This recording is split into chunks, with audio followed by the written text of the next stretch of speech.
রমজান এলেই প্রতি বছর কত লক্ষ শিশু নতুন করে রোজাদার হয় সেটির আসলে নির্দিষ্ট কোনো সংখ্যা আমাদের কাছে নেই, তবে এটি খুবই আনন্দের। শিশুদেরকে আমরা বলতে শুনি যে আমার একটি রোজা, দুটি রোজা, কেউ 7টি রোজা, বা কেউ কেউ হয়তো যেবার প্রথমবার 30টি রোজা রাখছে সেই বছরটিও তার জন্য ভীষণ আনন্দের, এবং অভিভাবকরাও এটিকে দারুণভাবে অ্যাপ্রিসিয়েট করেন। আমাদের পিতামাতারাও করেছেন। রমজানের স্বাস্থ্য এখন টিভির এই বিশেষ অনুষ্ঠানের আজকের বিষয়, আমরা খুব নতুন একটি বিষয় নিয়ে আমরা আলোচনা করব। আমরা বিষয়ের নাম দিয়েছি রোজাদার শিশুর সাহরি ও ইফতার। এই বিষয়ে কথা বলতে আমাদের স্টুডিওতে উপস্থিত হয়েছেন স্বনামধন্য একজন শিশু বিশেষজ্ঞ ও শিশু কিডনি রোগ বিশেষজ্ঞ। আমাদের সঙ্গে যুক্ত হয়েছেন ডাক্তার জুবাইদা রুমানা। আপনাকে স্বাগত জানাচ্ছি আমাদের অনুষ্ঠানে। ম্যাডামের পরিচয় কনসালটেন্ট, শিশু বিভাগ, আসগর আলী হাসপাতাল। আপনাদেরকে এও জানিয়ে রাখি যে আমাদের অনুষ্ঠানটি সহযোগিতা করছে আসগর আলী হাসপাতাল। আমি একেবারেই শুরুতে আপনার কাছে জানতে চাই, আপনি তো একজন মাও, সেক্ষেত্রে এই যে বিষয়টি নিয়ে আমরা আসলে আলোচনা করছি, মানে এটি আপনি আসলে ঠিক করেছেন, কেন মনে হলো যে আসলে রোজাদার শিশুর সাহরি ও ইফতার নিয়ে কথা বলা উচিত? ধন্যবাদ আপনার এই প্রশ্নটির জন্য।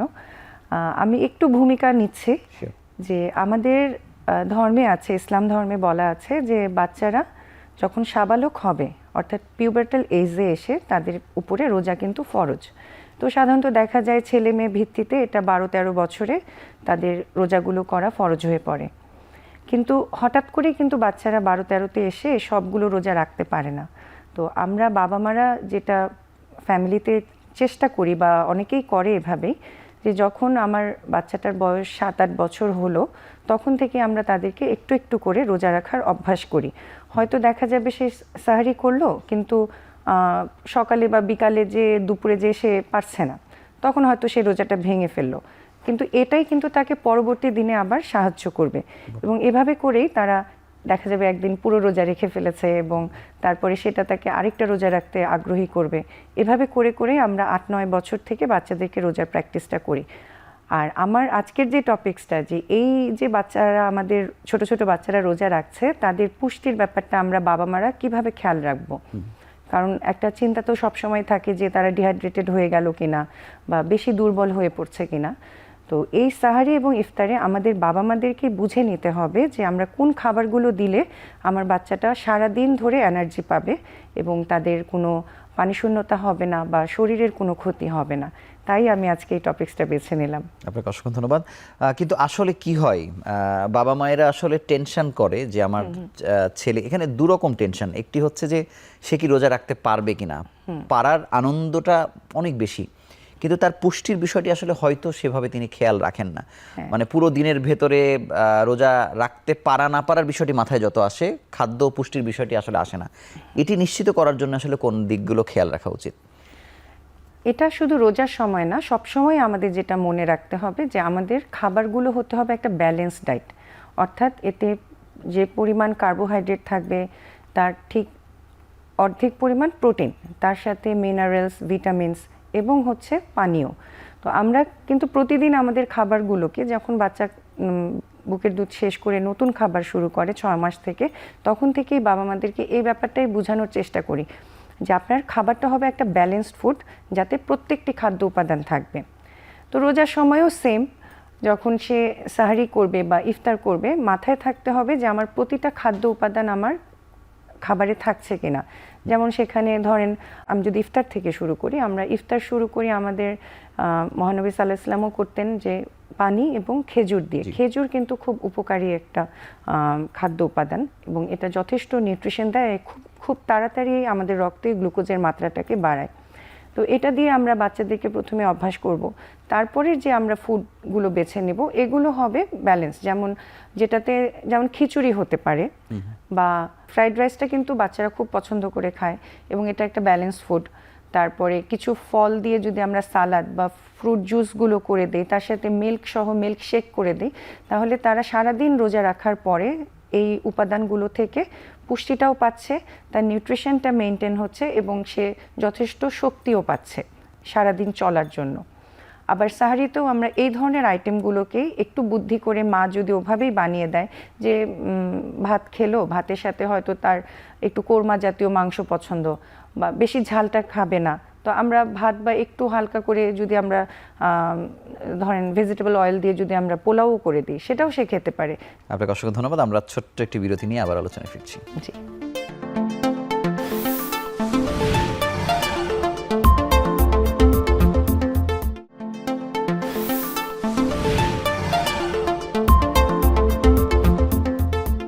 ডাক্তার জুবাইদা রোমান, আপনার কাছে আরও জানতে চাই, আপনি যেহেতু একজন শিশু কিডনি রোগ বিশেষজ্ঞ, সেক্ষেত্রে আপনি এই যে পানির বিষয়টি আপনি সব থেকে বেশি ভালো বলতে পারবেন।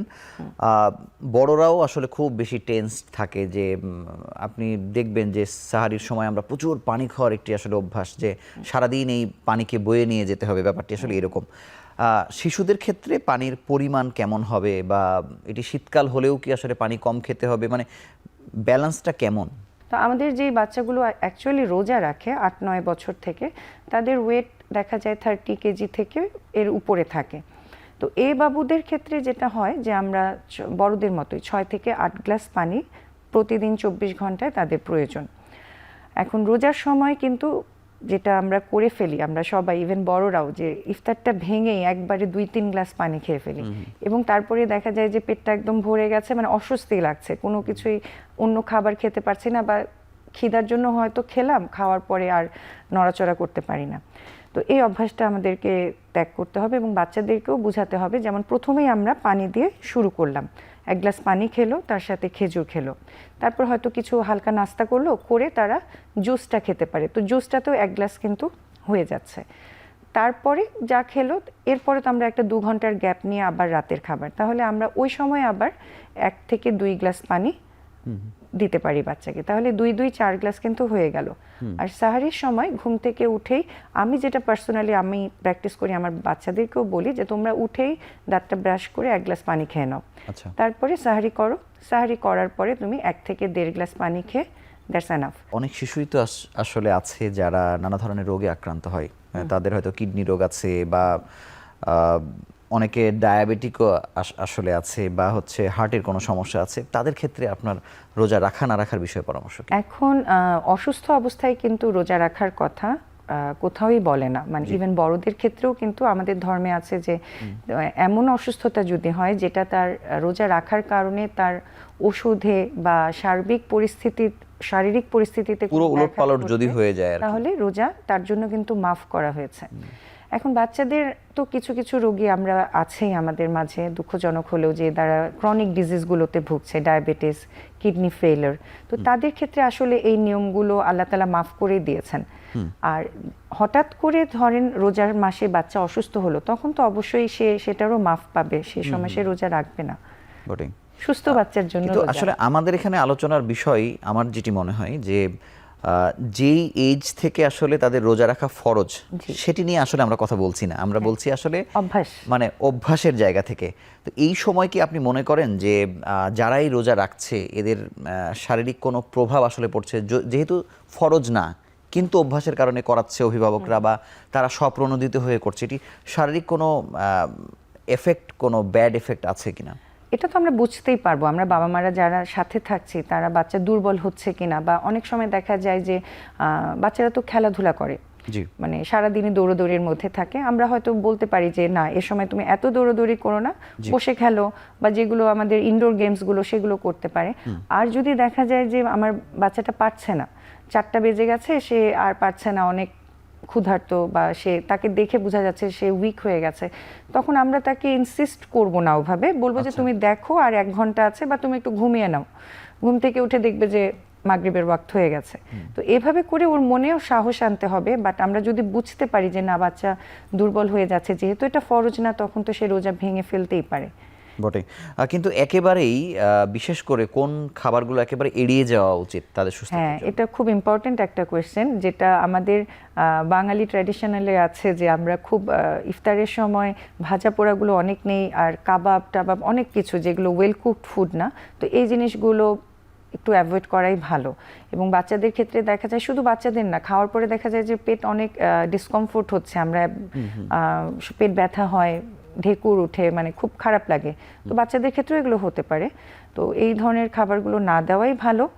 আর কখনো যদি দেওয়া হয় তাও খুব অল্প পরিমাণে, জাস্ট ট্র্যাডিশনাল জিনিসটা মাথায় রেখে যে হ্যাঁ একদিন বানালাম একটা করে খেলো, কিন্তু আবার এইটা যদি একটা একটা করে 30 দিনই খায় তাহলে কিন্তু অনেক হয়ে যাচ্ছে। কিন্তু আপনি কি মনে করেন যে রমজান যেহেতু একটি মাস জুড়ে থাকে, একেবারে প্রথম দিন থেকে শেষ দিন পর্যন্ত এই মেনুগুলো তো একটু চেঞ্জ নিয়ে হ্যাঁ আসা? অবশ্যই মেনু চেঞ্জ তো বাচ্চাদের জন্য সবসময়ই প্রয়োজন, ইভেন আমাদের জন্য একঘেয়ে। এজন্যই আমি বেশ কয়েকটা খাবারের কথা বলেছি, যদিও যেমন একদিন হয়তো খিচুড়ি হলো, একদিন ওটসের খিচুড়ি হলো, একদিন ধরেন শুধু সবাই স্যান্ডউইচ খেলো, একদিন ঘরে একটা পিৎজা বানালো।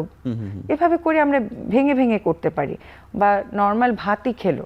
আপনাকে অসংখ্য ধন্যবাদ। আমরা আরও একটি ছোট্ট বিরতি নিয়ে আবার আলোচনায় ফিরছি।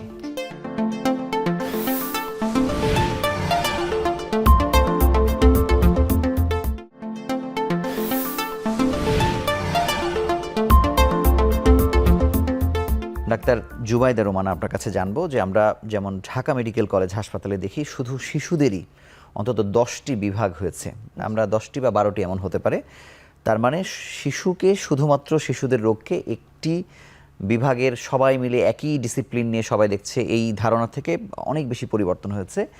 যেহেতু আসগর আলী হাসপাতাল একটি কর্পোরেট হাসপাতাল, অনেকগুলো বিভাগের সমন্বয় এখানে আছে, মানে আপনাদের বিভাগের সক্ষমতা বা জনবল বা কত ধরনের সেবা দিচ্ছেন একটু যদি বিস্তারিত বলেন। হ্যাঁ ধন্যবাদ। এখন আসলে সবকিছুই ভাগ হয়ে গেছে, যেটাকে আমরা বলি সাব স্পেশালিটি বা সুপার স্পেশালিটি বলছি আর কি আমরা। এখন শিশু বিভাগেও কিন্তু এরকমই, এবং আমাদের আসগর আলী হসপিটালেও বেশ কিছু সাব স্পেশালিটি বা সুপার স্পেশালিটি আছে। যেমন আমাদের শিশু বিভাগ তো আছে, তার সাথে নিওনাটোলজি আছে। আমি যেমন শিশুদের কিডনি রোগগুলো দেখি, আমাদের শিশু এন্ডোক্রাইন বিভাগ আছে, শিশু কার্ডিওলজি বিভাগ আছে, শিশু নিউরোলজি বিভাগ আছে। আসগর আলীতেই বিভাগগুলো আলাদা, কনসালটেন্ট আলাদা, তো আলাদাভাবে এই পেশেন্টগুলো স্পেশাল কেয়ারের জন্য আমরা আলাদা আলাদা বিশেষজ্ঞরা দেখছি। এখানে শিশু কিডনির প্রতিটি রোগেরই প্রায় চিকিৎসা দিই, শুধুমাত্র আমরা ট্রান্সপ্ল্যান্ট করছি না এখানে। কিন্তু ট্রান্সপ্ল্যান্টের আগে বাচ্চাদের নর্মাল যে কিডনি রোগগুলো আছে, যেগুলো জেনারেল নেফ্রোলজি আমরা বলি, যেমন নেফ্রোটিক সিনড্রোম বা ধরেন গ্লোমেরুলোনেফ্রাইটিস, কমপ্লিকেটেড ইউটিআই কেসগুলো, এগুলো সবই আমরা এখানে ডিল করি। আবার শিশুদের যে জন্মগত ত্রুটিগুলো থাকে সেগুলোর সার্জারি হচ্ছে, সেগুলোর সার্জারিও আছে। আমাদের ইউরোলজি ডিপার্টমেন্ট আছে, পেডিয়াট্রিক সার্জারি ডিপার্টমেন্ট আছে। তো আমরা যৌথভাবে এই জিনিসগুলো দেখি, এবং আমাদের আইসিইউ আছে, যাদের আইসিইউ লাগছে তারা পেডিয়াট্রিক আইসিইউতে কেয়ার পাচ্ছে। আমাদের শিশু ডায়ালাইসিস হয় হসপিটালে, আমাদের হেমোডায়ালাইসিস হয়, পেরিটোনিয়াল ডায়ালাইসিস হয়। কত শয্যার সেগুলো শিশুদের জন্য আলাদা? আমাদের আলাদা বেড শিশু বিভাগে আছে। ডায়ালাইসিসটা আমরা অ্যাডাল্টের পাশাপাশি করি, অ্যাডাল্টের সাথে আমাদের আলাদা একটা বেডগুলো ভাগ করা থাকে। তো ওইখানে দেখা যায় যে সার্বক্ষণিক ডক্টর থাকে, সিস্টাররা থাকে, যারা ডায়ালাইসিসের উপরই অভিজ্ঞ। তো একসাথেই একই জায়গায় এই ডায়ালাইসিসগুলো আমরা এবং চালাই। একইভাবে তাদের রক্ত রোগ নিয়েও কি আলাদা শিশুদের? হ্যাঁ, আমাদের শিশু হেমাটোলজি বিভাগও আছে, এবং আমাদের আপনি তো জেনে খুশি হবেন যে আমরা বোন ম্যারো ট্রান্সপ্ল্যান্ট করছি আমাদের আপনারাই করছেন শিশুদের ক্ষেত্রে সবথেকে এবং বেশি। শিশুদের বোন ম্যারো ট্রান্সপ্ল্যান্টও হয়। আমাদের যিনি কনসালটেন্ট আছেন তার সাথে আরও দুজন শিশু কনসালটেন্ট, শিশু হেমাটোলজিস্ট যারা, তারা আছেন, এবং যৌথভাবে সবাই সবকিছু করছে।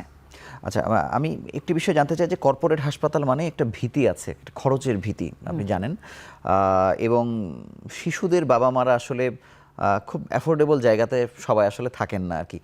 সেক্ষেত্রে আপনি কি মনে করেন যে আরও তো কর্পোরেট হাসপাতাল আছে, মানে ওই জায়গাগুলোর সাথে খরচের জায়গায় কিছুটা সাশ্রয়ী কিনা, বা আসগর আলী আসলে অ্যাফোর্ড করার মতো কিনা, আপনার কাছে কি মনে হয়েছে চিকিৎসা? আমি এক্ষেত্রে বলিষ্ঠভাবে বলতে চাই যে আমাদের আসগর আলীতে কিন্তু খরচ খুব বেশি না।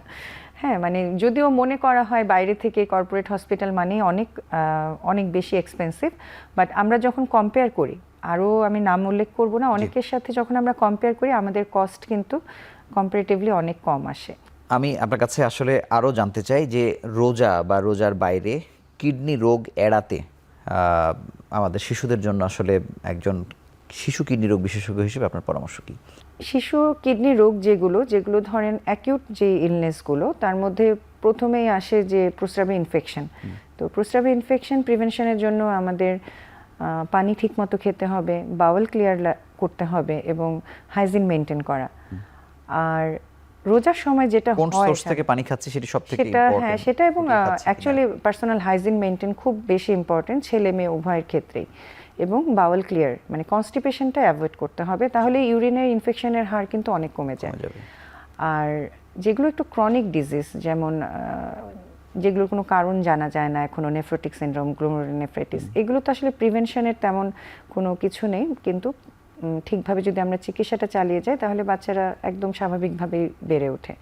রোজার সময়ে মেইনলি আমাদের ডিহাইড্রেশনের ব্যাপারটাতে খেয়াল রাখতে হবে যেন বাচ্চাদের পানি শূন্যতা না হয়, কারণ পানি শূন্যতা হলে দেখা যায় যে বাচ্চার কিডনির সমস্যা হতে পারে। তো এটা অবশ্য খুবই রেয়ার। আমরা যদি ঠিকভাবে যেভাবে বললাম 6 থেকে 8 গ্লাস পানি 24 ঘন্টার মধ্যে বাচ্চাকে দিতে পারি তাহলে কোনো সমস্যা হয় না। এ সময় যদি বাচ্চার ডায়রিয়া হয় বা ফিভার হয়, হাই ফিভার, সে সময় সে রোজা রাখবে না, কারণ ওই সময় এমনিতেই ডেঙ্গু হলেও বডি রাখবে না। না, ডেঙ্গুতেও রাখবে না, মানে কোনো অসুস্থ অবস্থায় তো বাচ্চারা, বড়রাও রাখে না রোজা সাধারণত, ওই সময় আমরা বাচ্চাকে রাখতে দিব না। তো এভাবে করেই আসলে সম্ভব। যেহেতু শিশুদের কোনো বয়স নেই, আমাদের চিন্তার অনেক আগে আসলে তারা রোজা রাখছে, এটিকে কি আসলে কোনো বয়সের ফ্রেমে বাঁধতে চান, নাকি আসলে সক্ষম হলেই করা উচিত, মানে যদি সে স্বাচ্ছন্দ্য বোধ করে, কি মনে করেন? হ্যাঁ, আমি আসলে শুরু করেছিলাম যে বাচ্চাকে কিভাবে অভ্যাস করাবো, সেটা 8-9 বছর থেকে আমরা অভ্যাস করাতে পারি। এখন ধরেন সাবালক হলে তো বাচ্চার ক্ষেত্রে রোজা ফরজ হয়ে যায়।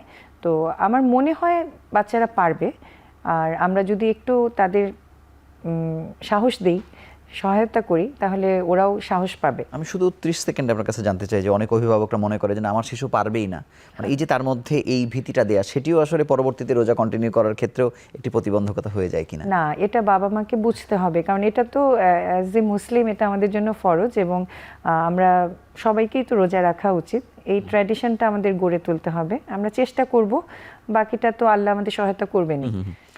আপনাকে অসংখ্য ধন্যবাদ একটি সুন্দর বিষয় আপনি ঠিক করে দেওয়ার জন্য, এবং আমাদের অনুষ্ঠান থেকে আপনার কাছে বিদায় নিচ্ছে আবারও স্বাগত জানিয়ে। ধন্যবাদ আপনাকে।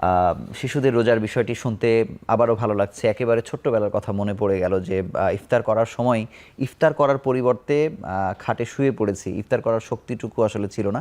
এরকম অনেক রকম আনন্দঘন বিষয় আছে। আমরা আশা করব যারা রোজা রাখছেন তাদের জন্য শুভকামনা, এবং নতুন রোজাদার যারা এবার হলেন তাদের স্বাগত জানিয়ে আজকের মতো বিদায় নিচ্ছি। ভালো থাকুন, সুস্থ থাকুন।